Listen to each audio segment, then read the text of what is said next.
I'm humbled. I see a lot of familiar faces. As you might have noticed, I don't have most of the traditional big sponsors. So I'm here because of my friends, my family, purely supportive friends. Even the companies you see, they're probably friends companies.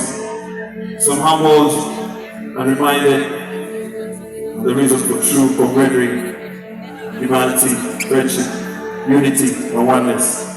I recognize our president of Musician Federation, Kyakozze in the house. Yes, thanks for coming through. There are a lot of faces, familiar faces here. If I start listing names, it will be too much. But there's one guy, if I don't mention his name, it's not very important, but if I don't say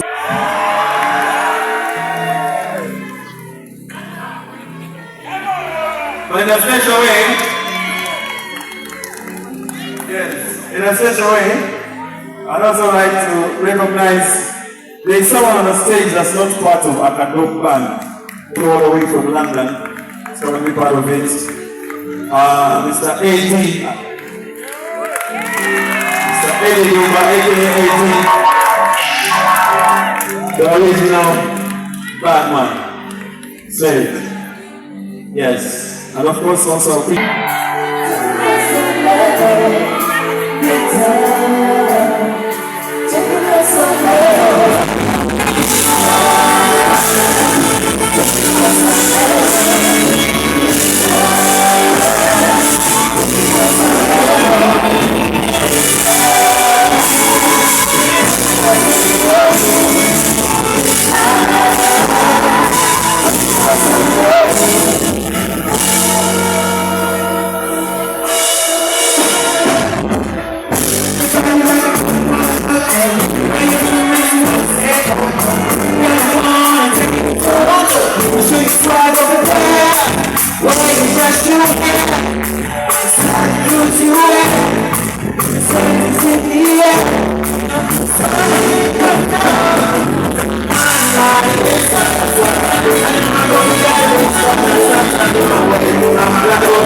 Atengeera agisebugwawo avuddeyo okubeera nga wewe naayita mu busoboze bw'okwenjawulo ng'akulombereddwa olina bizibu bya bizinesi onoonya muliza relationship ebizibu byonna ebyenjawulo ajasobola buli okubeera ng'akulombereddwa ng'omukubirako ku nnamba ye yeyise mukwatagana.